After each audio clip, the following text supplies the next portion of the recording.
My friends, most of us don't lose because we're weak. We lose because we think too much before we move. Have you ever noticed how a child runs towards what excites them without asking 100 questions? But as we grow older, we stop moving and start thinking. And sometimes we don't stop thinking at all.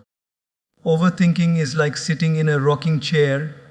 It gives you something to do, but it takes you nowhere. You keep rocking, you keep worrying, but you're still at the same spot. We replay conversations that are already over. We predict problems that haven't even happened. We analyze our dreams until we paralyze our actions.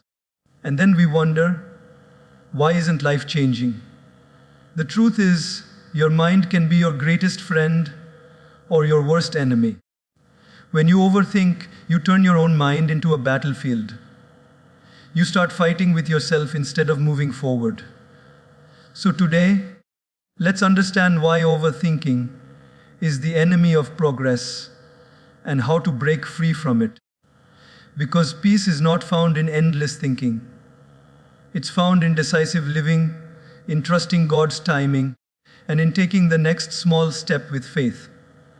Most of the battles we fight in life are not with people, circumstances, or situations. They are within the walls of our own mind.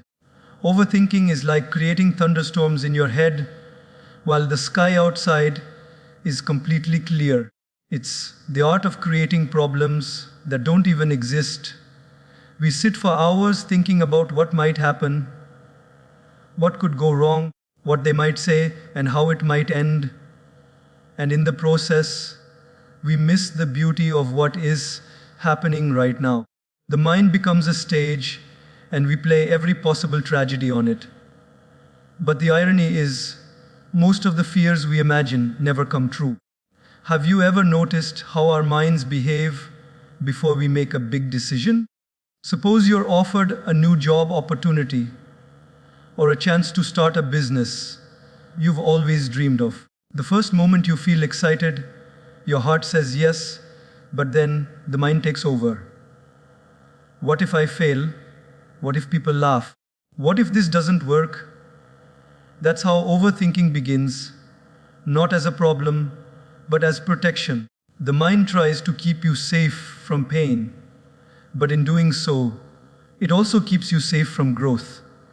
It's like standing at the shore, afraid to swim because you might drown, not realizing that the waves could also carry you to a new horizon. Think about how many moments we've lost just by thinking too much.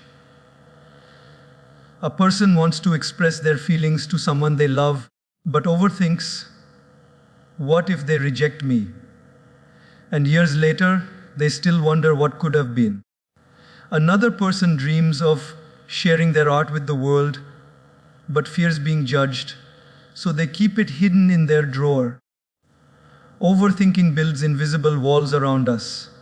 We can see the world beyond them, but we don't step out because we've convinced ourselves that danger awaits on the other side.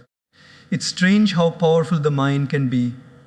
You can be sitting in a peaceful room with no noise, no chaos, no problems, yet inside your thoughts are screaming, running, replaying, imagining, and worrying. You can't see peace because your mind has painted storms on the walls of your imagination. Overthinking doesn't let you live. It keeps you locked in a loop of what ifs and maybes. And the more you think, the more trapped you feel. When I once asked a young man why he hadn't started the dream project he'd been talking about for years, he said, "I'm still planning." But when we really spoke deeply, I realized he wasn't planning. He was overthinking. He had thought about every failure that could happen, every person who could criticize him, every resource he might not have. But he hadn't taken even one real step forward. The truth is, overthinking is like quicksand. The more you struggle with it, the deeper you sink. You can't think your way out of it. You have to act your way out. Overthinking creates imaginary chains. We tie ourselves to them and then wonder why we feel so heavy. The more we try to analyze every situation, the less energy we have left to actually live it. The mind can turn a tiny issue into a massive mountain if you keep feeding it with doubts. Something as small as a friend not replying to your message becomes a story of rejection. A small delay in success becomes a story of failure. And soon, these imagined problems start to feel real. But the moment you step back and observe your thoughts, you realize most of them are just noise. One of the most peaceful feelings in life is when you finally stop trying to figure everything out, when you realize you don't need to have all the answers right now. Sometimes the best thing you can do is breathe, smile, and let things unfold. Life has a mysterious way of working things out when you stop forcing it. But the mind doesn't like patience. It loves control. It wants to predict, prepare, and prevent. The mind keeps saying, "What if?" while the heart whispers, even if it doesn't go as planned, even if things take time, even if I fail, I will still be okay. That's where peace begins. Overthinking often comes from not trusting enough, not trusting life, not trusting yourself, not trusting that a higher power is gently guiding you through every moment. When you deeply trust, you don't need to think endlessly. You simply act with sincerity and leave the rest to the flow of the universe. Have you ever noticed how everything that once scared you somehow turned out okay in the end? The things you once cried over, stressed about, and lost sleep for, today they barely matter. Life was always working behind the scenes. You just couldn't see it then because your mind was too busy predicting disaster. Imagine if you could quiet that voice of fear for a while. Imagine if instead of thinking about what could go wrong, you asked yourself, what could go right? That small shift changes everything. It turns anxiety into excitement and doubt into curiosity. Instead of imagining failure, you start imagining possibilities. That is where true progress begins. So, the next time your mind begins to overthink, pause and ask yourself, is this thought helping me or holding me back? If it's not helping, let it go. Every unnecessary thought you release becomes space for peace, creativity, and clarity to enter. Remember, the mind is a wonderful servant but a terrible master. It should take instructions from your heart, not control your destiny. The more you think, the less you live. But the more you trust, the free you become. Don't let your thoughts steal your moments. Don't let your doubts kill your dreams. Sometimes, the most spiritual act you can perform is to stop thinking and start experiencing. To simply live this moment fully, knowing that the path ahead will unfold beautifully, step by step, just as it always has. When fear grips the mind, the natural reaction for most people is to think more. We analyze, plan, and imagine every possible scenario, hoping to think our way out of the fear. But the truth is, overthinking doesn't remove fear. It multiplies it. The more we think, the more powerless we feel. Action, not thinking, is what dissolves fear. You cannot swim by thinking about swimming. You have to jump into the water. Fear loses its power the moment you move. It's not the lack of fear that creates courage. It's movement in spite of fear that transforms you. Think about the first time you did something that scared you. Maybe it was speaking in front of an audience, applying for a job, or moving to a new city. In the beginning, your heart raced, your palms sweated, and your mind screamed, "What if I fail?" But when you took that first small step, the fear began to shrink. You realize that fear isn't as big as it seems. It only looks huge from a distance. Action is like turning on the light in a dark room. It doesn't remove the room, it just removes the illusion of fear. Overthinking keeps that room dark because it never lets you find the switch. Many people spend years waiting for the perfect moment to start. They wait to feel ready, to feel confident, to feel fearless. But the secret is, you will never feel ready. Readiness is not a feeling, it's a decision. The moment you decide to act, life starts to cooperate. You might stumble, fall, or make mistakes. But even then, you'll be moving forward. You'll be learning, growing, and evolving. But if you keep thinking, you'll only be moving in circles within your own mind. There's a beautiful truth about fear. It feeds on inaction. The more you hesitate, the stronger it grows. Imagine a person standing at the edge of a diving board, looking down at the water. The longer they stare, the scarier it becomes. Every second adds another what if. But the moment they leap, the fear vanishes. The body moves, the heart races, and the mind suddenly goes silent. In that instant of action, fear has no time to think. That's the power of doing. It silences the voice of doubt that overthinking keeps alive. Let's take a simple example. Suppose someone dreams of starting a small business but keeps overthinking. What if it fails? What if I lose money? What if people don't support me? These thoughts sound like preparation, but they're really hesitation dressed as logic. The truth is, no one ever achieved anything by thinking about failure. The only way to find out what works is to take the first step and adjust as you go. Every successful person once stood where you stand, uncertain, afraid, but willing to move anyway. They didn't have it all figured out, they simply acted with faith. Action is not about rushing, it's about trusting. It's about saying, I may not know everything, but I learn on the way. When you move, life starts to reveal answers that thinking never could. It's like walking through fog. You can't see the whole road, but as you take one step, the next few meters become clear. If you stand still, you'll only see mist. The clarity you seek comes from moving, not from waiting.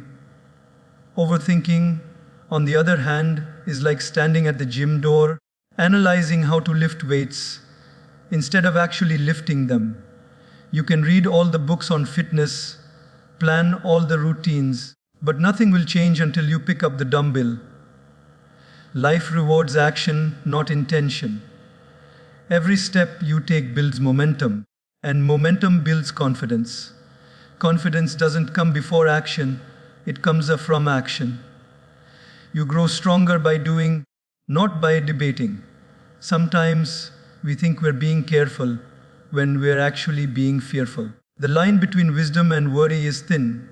Wisdom says, plan and move. Worry says, plan and wait.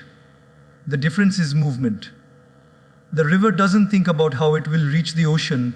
It simply flows, trusting that the path will appear. In the same way, when you take one small step towards your dream, doors you couldn't even see before begin to open. That's the divine magic of movement. Fear doesn't disappear because you figured everything out. It disappears because you took one step despite not having everything figured out. When you walk into your fear, you discover that it was mostly smoke. The situations you thought were too big suddenly become manageable because you're no longer facing them in your imagination. You're facing them in reality. And reality is always kinder than imagination. Action is a spiritual practice, it's faith in motion. When you act, you're telling the universe, I trust you enough to move forward. And every time you move, even in uncertainty, you're rewarded with growth. The most successful people are not the ones who thought the most, they are the ones who moved the most. Every small step built their strength, every mistake taught them a lesson, and every experience gave them wisdom that thinking alone never could. So when fear visits your mind, don't invite it for tea. Smile at it, thank it for reminding you that you're about to grow, and then take that step anyway. The mind may scream, wait, but the heart always whispers, go. That small whisper is the voice of courage. And if you follow it, you'll find that life is never as hard as your thoughts make it seem. Remember, overthinking is movement in the mind, but action is movement in life. The mind may resist, but once you act, everything begins to align. Fear loses its grip, clarity emerges, and progress begins to flow. Don't wait for confidence. Act, and confidence will come. Don't wait for the perfect moment. Act, and the moment will become perfect. Action doesn't just cure fear, it transforms it into strength. When you move with faith instead of thinking with fear, you step into a life that feels lighter, freer, and infinitely more alive. Perfectionism sounds noble. It gives us a sense of pride when we say, I just want it to be perfect. But if you look deeper, perfectionism is often not a reflection of high standards. It's a reflection of hidden fear. The fear of judgment, the fear of failure, the fear of being seen as not good enough. And that fear disguises itself as a desire for excellence. So we keep planning, polishing, and preparing, telling ourselves we're just waiting for the right time. But the truth is, we're waiting for the fear to disappear. And fear doesn't disappear by waiting. It disappears by acting. Perfectionism, in reality, is procrastination wearing a tuxedo. It looks respectable, but it keeps you standing still. Think about how often we've stopped ourselves because something wasn't ready yet. Maybe it was a project, a piece of art, a business idea, or even a conversation we needed to have. We wait for the perfect time, the perfect words, the perfect plan. But that perfect moment never comes because perfection is an illusion. Life itself isn't perfect. It's beautifully imperfect. The trees grow unevenly, the stars scatter randomly, and yet everything functions in divine harmony. It's only humans who want things to be flawless before they begin. The irony is, the masterpiece we dream of creating will never exist if we don't start with a messy first draft. There's a story of a pottery teacher who divided his students into two groups. One group was told they would be graded solely on the quantity of pots they made, while the other group would be graded on quality. They just needed to produce one perfect pot. At the end of the term, the group that made the most pots also made the best ones. Why? Because while the perfectionists were thinking, planning, and adjusting, the others were doing. They learned from each mistake, improved with each attempt, and grew naturally through action. This is how life works. Mastery doesn't come from thinking about perfection.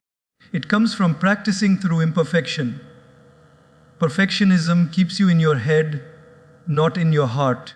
It makes you constantly question yourself. Is this good enough? Am I ready enough? Will people like it?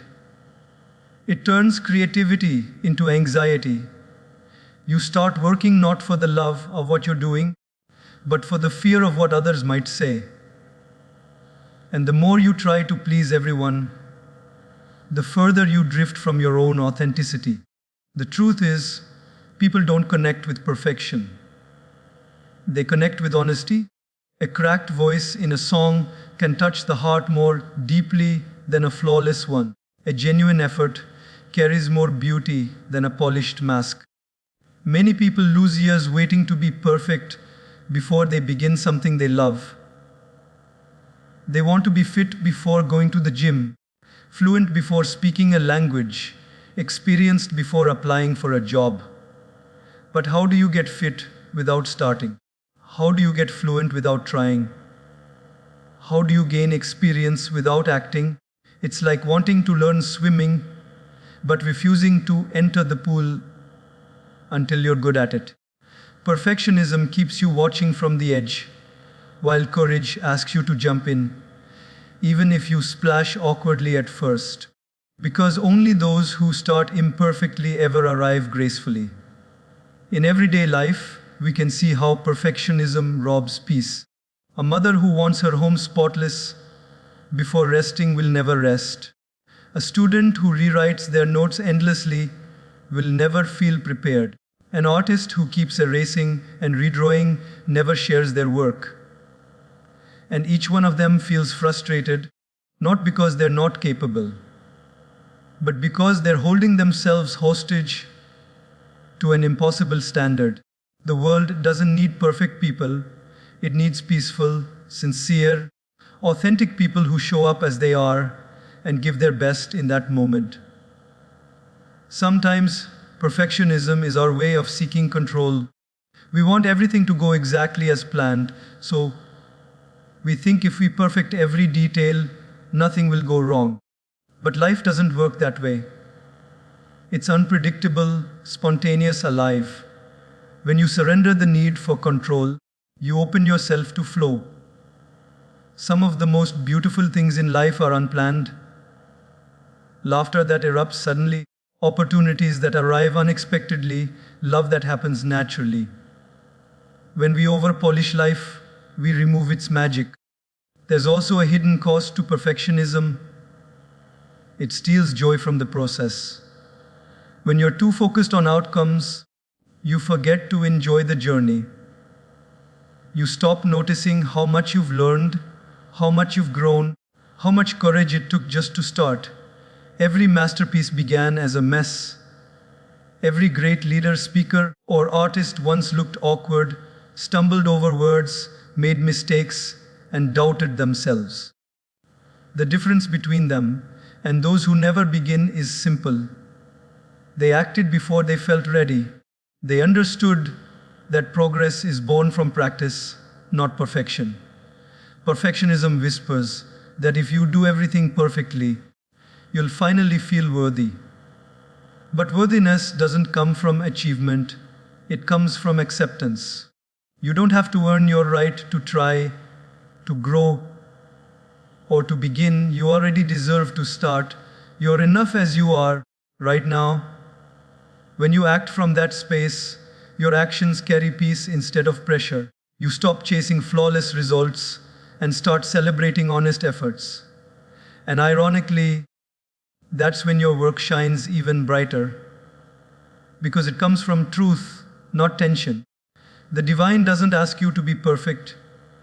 The divine asks you to be real. Flowers don't bloom symmetrically, yet their beauty fills the world. Rivers don't flow in straight lines, yet they reach the ocean. Similarly, your journey will have detours, your steps will have stumbles, but you will still arrive where you're meant to be. Progress is not about perfection, it's about persistence.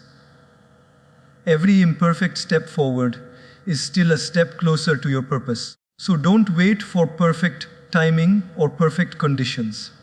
Begin now with what you have, where you are, because imperfect beginnings often lead to the most beautiful endings. The mind is one of the most powerful tools we possess, but the tragedy of life is that most people let this tool control them instead of mastering it. The mind was given to us to serve our soul's purpose, not to enslave it. When you let the mind rule, you live in constant noise, overthinking, worrying, judging, and comparing. But when you learn to guide it, your life becomes peaceful, focused, and deeply fulfilling. The mind is like a restless horse, strong, fast, full of energy, but if left untamed, it will drag you in every direction. When trained, that same horse will carry you gracefully to your destination. Every day people say, "My mind just doesn't stop. I keep thinking about everything." The mind jumps from the past to the future, from regret to anxiety, from what was to what might be. It keeps us trapped in stories, stories of hurt, fear, and self doubt. And when we identify with those stories, we forget who we really are. We start to think, I am my thoughts. But you are not your thoughts, you are the awareness behind them. The thoughts come and go like clouds in the sky, but you, the sky, remain unchanged. Imagine you are sitting beside a river watching the water flow. Each thought is like a leaf floating by.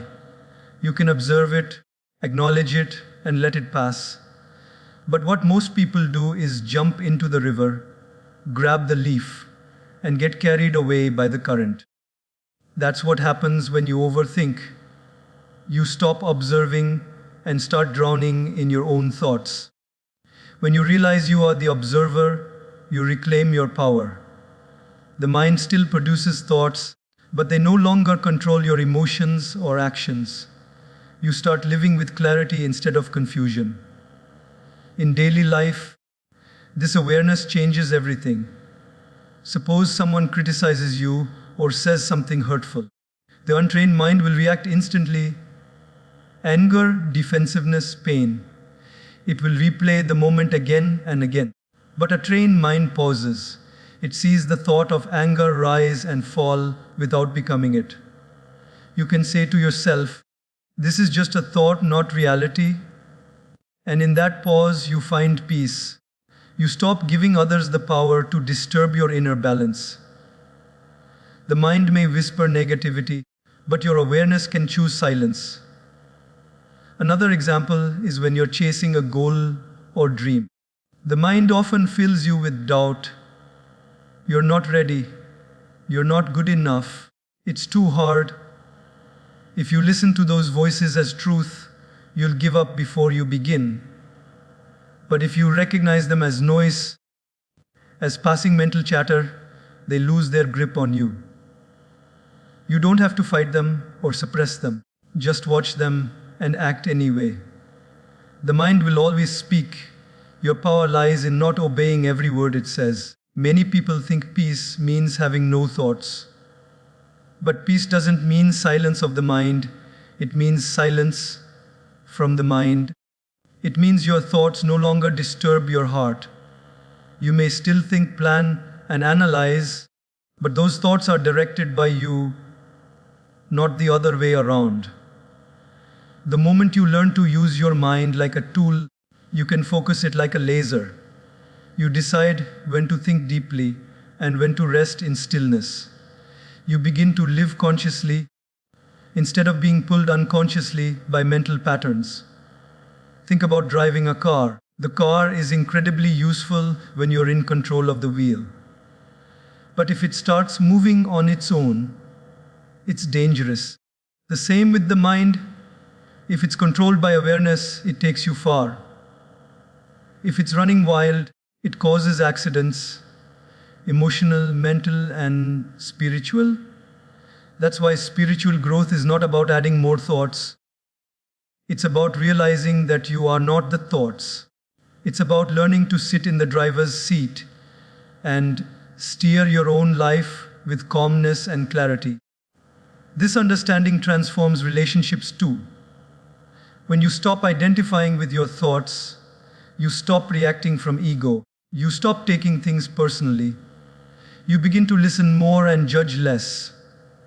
Because when your mind is quiet, your heart can hear what others truly mean, not just what they say.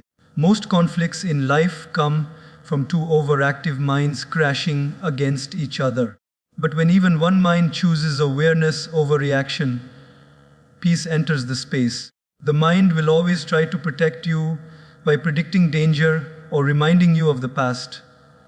That's its nature, to think, to analyze, to solve. But just as a knife is meant for cutting and not for waving around wildly, the mind too must be used wisely. You don't need to get rid of it, you just need to give it direction. Through meditation, reflection, and conscious breathing, you train the mind to rest. Slowly, you realize the mind is not your enemy, It's your companion. But you must be the one leading, not following. Once you become the master of your mind, life begins to feel lighter. You no longer drown in what ifs or replay old wounds. You stop needing everything to be perfect because your peace is no longer dependent on conditions. You think when needed, and you rest when it's not. You begin to live with grace, not stress. Every decision feels guided, every step feels aligned, because your thoughts and your soul are finally in harmony. So, the next time your mind starts running wild with thoughts, pause and smile. Tell yourself gently, I am not this thought. I am the one watching it. And in that awareness, you'll discover the most profound truth. Your mind is not your master, it's your servant. Let it serve your peace, your purpose, and your love, not your fear. The day you understand this, you'll stop being a prisoner of your thoughts and start becoming the sculptor of your own destiny. There are so many moments in life when we forget to live because we are too busy thinking about living. Overthinking is like a thief that quietly steals the beauty of the present moment while we are lost in the noise of what might come next. You can't enjoy the sunset if your mind is busy worrying about tomorrow's rain. You can't taste your meal if your thoughts are already planning the next one. You can't laugh freely if you're afraid of what others might think. The art of living is not found in thinking about the past or predicting the future.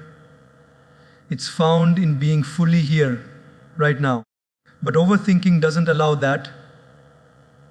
It traps us in a constant dialogue with the mind, replaying what went wrong or pre-playing what might go wrong. The result? The present moment passes quietly by, unappreciated, unseen, unlived. Think about a simple evening walk. The sky is painted with colors, the air is cool, and the wind gently brushes your face. But if your mind is elsewhere, thinking about unfinished work, a misunderstanding with a friend, or an uncertain tomorrow, that beauty doesn't touch you. You walk the same road, but you didn't really experience it. Overthinking takes us everywhere except where we actually are. It makes us travelers lost in our own minds. The body is here, but the mind is miles away in a place that doesn't even exist. In truth, the only real life we ever have is this moment.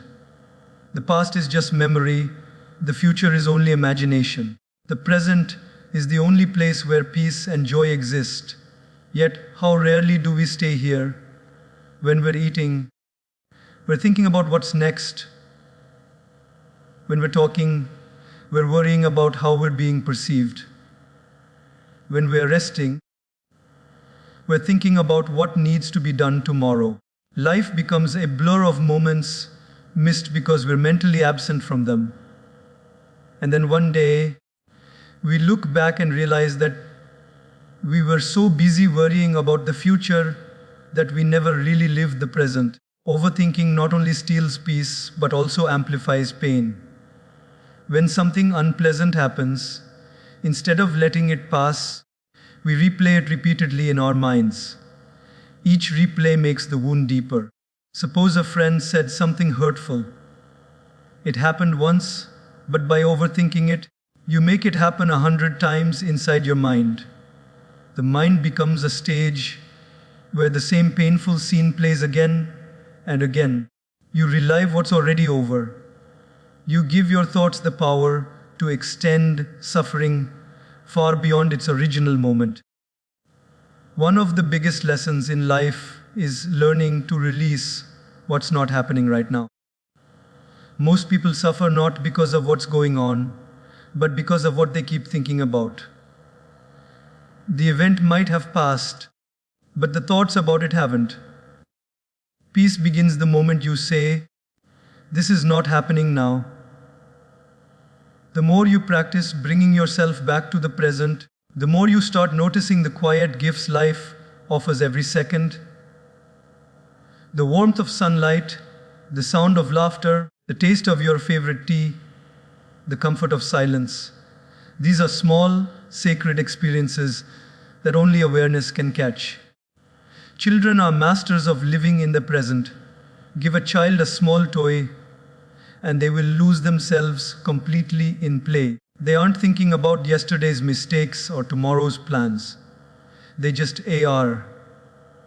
But as adults, we drift away from that purity. We replace wonder with worry. We think so much that we forget to feel. If you want to rediscover the joy of being alive, start by watching children. They remind you what it means to be fully here. There's also something profoundly spiritual about living in the moment. The divine, the energy we call God, can only be felt in the hours now. When you are present, your heart is open and your mind is quiet. That's when you feel guidance, clarity, and peace. But when you overthink, your mind becomes too loud for the soul's whisper to be heard. The mind speaks in noise, the heart speaks in silence. And silence is found only in the present. In daily life, this awareness can be practiced in simple ways. When you eat mindfully. Notice the taste, the aroma, the blessing of having food. When you talk, truly listen, not to reply, but to understand. When you walk, notice your steps, the rhythm of your breath, the life happening all around you. The more you anchor yourself in small moments, the more you weaken the habit of overthinking. Slowly, your mind begins to calm down, realizing it doesn't have to control everything. Overthinking is like a fog. It blurs the details of life. But when you become present, the fog lifts and everything becomes clearer, more vivid, more alive. You start noticing things you used to overlook. The smile of a stranger, the softness of the breeze, the stillness in the pauses between words. Life becomes rich again, not because anything changed, but because you did. You stopped thinking and started seeing. The more you live in the present, the less you fear the future. You begin to trust that whatever tomorrow brings, you'll handle it when it comes. You no longer carry the weight of 10 tomorrows on your shoulders today. You start to live lighter, freer. You understand that peace is not something to be achieved, it's something to be felt. Right here, in this breath, in this heartbeat, in this very moment. So, when your mind begins to wander into endless what ifs and whys, gently bring it back. Take a deep breath, look around, and remind yourself, this moment is enough. You don't need to solve life right now, you just need to live it. Because the present moment, when fully embraced, has everything you've been searching for. Peace, love, clarity, and contentment. It's not hidden in your thoughts, it's resting quietly in your awareness, waiting for you to notice. Life has a gentle way of teaching us that not everything is meant to be controlled, and not every answer comes immediately. There are times when you do everything right, give your best, stay kind, remain patient, and yet nothing seems to move. Those are the moments when you feel invisible, unheard, or forgotten. But what we often don't realize is that silence is not absence, it's preparation. When life seems still, it's actually working behind the curtain, rearranging things, aligning people, and shaping circumstances in your favor. Just because you don't see the process doesn't mean there isn't one. Sometimes, the seed beneath the soil appears lifeless for months, but deep within, it's breaking open, growing roots, preparing to rise. Similarly, your quiet seasons are not wasted, they are the roots of your future blooming. Think about it. When you plant a tree, you don't keep digging it up every day to check if it's growing. You trust the soil, you water it, give it sunlight, and let nature take its course. The same principle applies to your dreams. You don't need to force everything to happen on your timeline. The energy you put out in faith, discipline, and persistence never disappears. It gathers quietly until the right moment to unfold. Trusting the timing of life is like trusting that the sun will rise tomorrow, even if the night feels endless. You may not see the dawn yet, but it's coming. And that's the beauty of divine timing. It teaches patience, it builds faith, and it humbles the ego that wants everything now. We often forget that delays are not denials. The universe, or the divine presence guiding your life, doesn't operate through haste. It works through harmony. When something doesn't happen immediately, it's not a punishment, it's protection.